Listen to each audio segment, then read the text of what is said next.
안녕하세요. 소마 50일입니다. 송은화란 배우가 있습니다. 92년생이고요. 이 배우는 대만 출신이고요. 이제 각종 뮤직비디오라든가 그 연예계 생활을 시작을 했는데 어느덧 그 대만 영화계에서 가장 상업성이 뛰어난 장르라고 할 수 있는 청춘 로맨스물의 단골 손님이 됐어요. 이 배우가 이제 출연했던 이제 데뷔작은 2014년도에 만들어진 카페 한 사람을 기다리다라는 영화인데요. 우리나라에서는 좀 지각 개봉을 했죠. 사실은 이제 좀 정서가 그 중화권 특유의 좀 과장된 농담 같은 게 많은 영화라서 개봉이 좀 늦어졌습니다. 사실은 이제 대만이나 이쪽 지역에서는 사실 꽤 흥행했던 영화고요.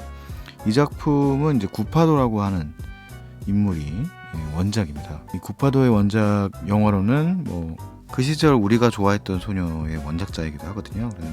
나중에 이제 그 영화의 감독이기도 해요. 그 시절 우리가 좋아했던 소녀의 각본 감독을 모두 원작까지 갖고 있는 게 이 구파도라는 인물이고, 나중에 이제 몬스터라고 하는 좀 개성 있는 영화를 만들어내기도 한 일종의 이야기꾼 감독입니다. 그 작품으로 사실은 이제 흥행이 꽤 성공을 했어요. 이 카페 한 사람을 기다리다라는 영화가.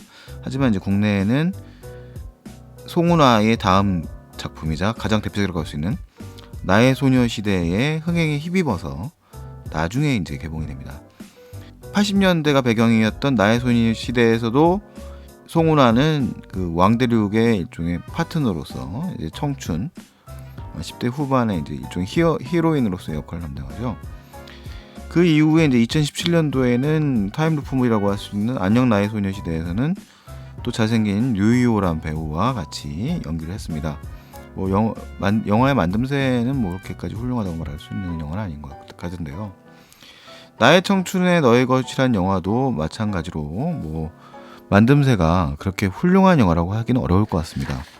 하지만 이제 이 영화 역시 아주 잘생긴 배우 송일용이라고 하는 배우가 같이 이제 출연을 하고 있어요. 이 송일용이라는 배우는 넷플릭스에도 올라와 있는 누나의 첫사랑이라는 작품으로 중화권 내에서 굉장히 이제 인지도를 넓혀가고 있는 그런 배우입니다. 그래서 중화권을 대표하는 청춘 스타들이라고 할 수 있는 인물들이 이제 모두 송은화라는 배우와 공연을 한 그런 모습들을 결과물을 보여줬습니다. 벌써 이제 몇 년이 흘렀기 때문에 이 송은화라고 하는 배우도 이제 나이가 먹었습니다. 여전히 좀 그 교복이 그렇게 크게 어색하지 않은 그런 아직 동안의 얼굴을 가지고 있고, 또 이 배우는 그 화려하지 않은 평범한 외모가 오히려 강점으로 작용을 하죠. 그래서 순정만화 특유의, 그러니까 순정만화 정서의 평범한 소녀가 아주 자신을 지켜주는 남성들과 만나게 된다는 그런 일종의 순정만화의 판타지들을 잘 구현하고 있는 인물이라고 할 수 있을 것 같습니다. 자, 나의 청춘의 너의 것이라는 이 영화도 원제는 이제 아적 청춘 도신이라는 이제 그 원제를 가지고 있고요. 영어로는 Love the Way You Are라는 그 제목을 가지고 있는데, 원작 소설이 있습니다. 이제 북대착생이라고 해서 명문대 북경도로 수청되는 그런 대학생활을 배경으로 하고 있는 소설이 있는 것 같아요. 송일용이 연기하는 팡휘커라고 하는 인물과 이제 송은화가 연기하는 린닌이라는 인물이 등장을 하는데, 거의 이제 이 린닌이라는 인물의 그 캐릭터, 린이라는 인물의 나레이션으로 거의 영화가 이제 전반부에 끌려가죠. 그러니까 어렸을 때부터 해서 공부 외에는 뜻이 없었던 린이라는 소녀가 이제 입시 시즌이 다가오고 그 옆집에 살고 있는 공부 잘하는 팡이커라는 소년의 라이프 스타일을 따라하게 되면서 자신도 예상하지 못했던 명문대에, 물론 가장 인기 없는 학과라고 하는 학과에 입학하기까지의 과정이 앞부분을 차지하고 있고, 린린이라고 하는 인물, 송은화가 연기하는 린이라는 인물이 역시 송일용이 연기하는 팡이커라는 인물과 같이 대학 생활을 이어가 나가게 된다는 겁니다.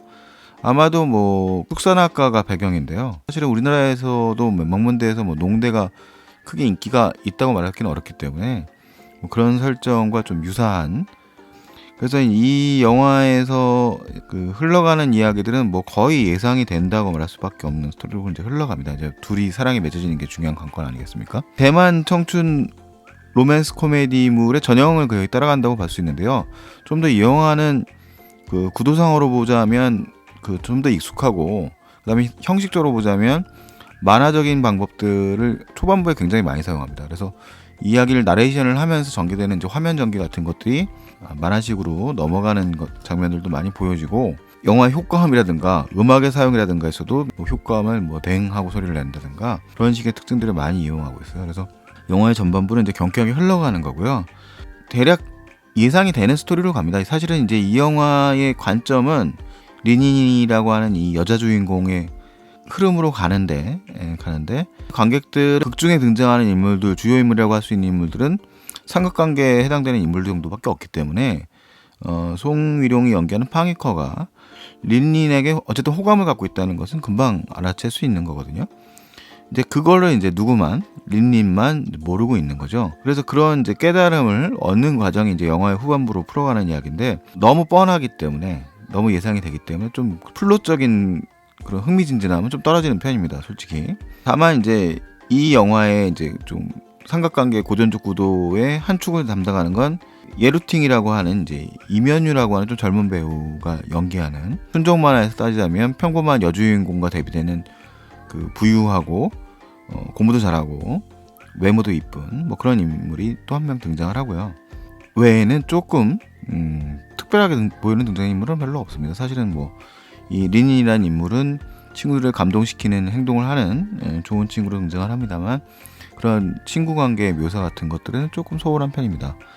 그 둘의 린님과 팡이커라고 하는 인물의 거의 이제 연결, 사랑 이 부분에만 주로 집중하고 있다고 말할 수 있을 것 같아요. 그러다 보니까 이 영화 좀 단선적인 측면이 있습니다. 영화 상영 시간이 그렇게 긴 편도 아닌데요.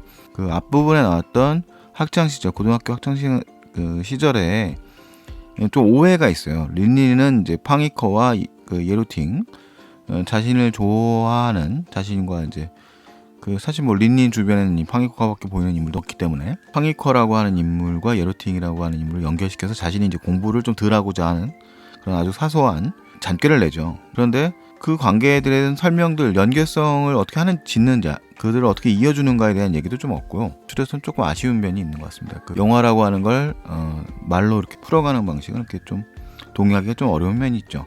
그리고 이제 후반부에 가면 상당히 많은 이야기들, 그러니까 이제 영화의 플롯에서 눈치채지 못했던 그런 이제 숨겨져 있는 이야기들이 팡이커의 입으로 다시 이제 이야기가 되는데, 그런 면에서 좀 이 영화는 좀 진부한 편이죠, 솔직히.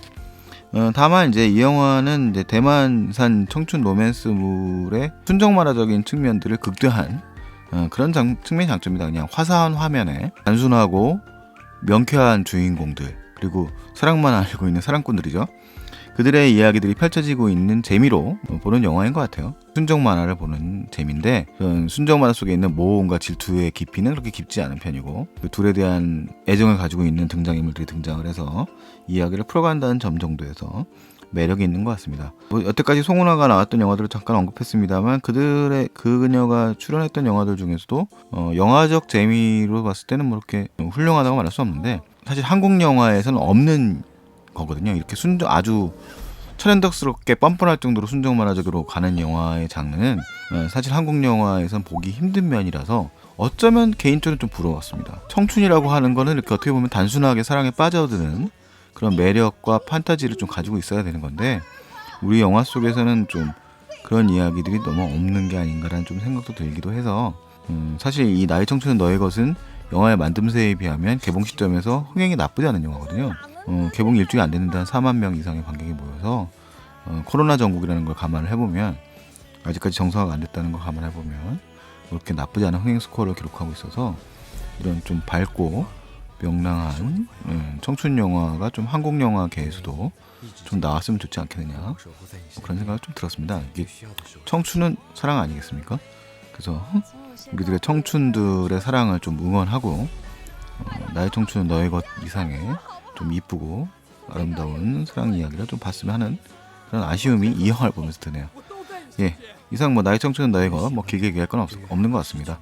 뭐 아주 평범한 상업 영화고, 근데 그 평범한 청춘 로맨스물을 사실은 이제 한국에서는 보기가 어렵다는 점에서 그런 순수함이 어떻게 보면 더 그리워지는 좀 이상한 느낌을 주는 영화이기도 합니다. 나의 청춘은 너의 것, 뭐 간단하게 이야기해봤습니다. 이상 소마 50이었습니다.